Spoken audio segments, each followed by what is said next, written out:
ครับหนองชัยศรีตีเสมอเนี่ย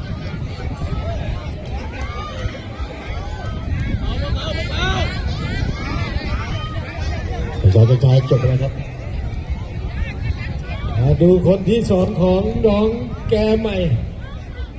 โดยเบอร์29เ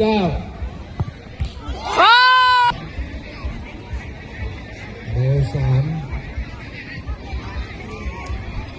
นิถาสร้างนอกออกน้องปังออก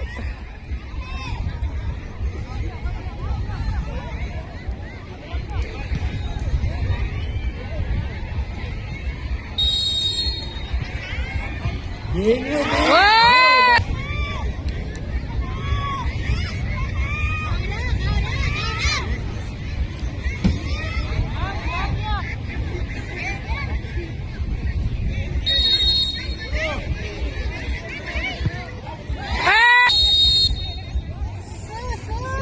สุกัญญาสามดอกยิงเขาเบิร์ดสุขคนพวกเขาเบิร์ดสุขคน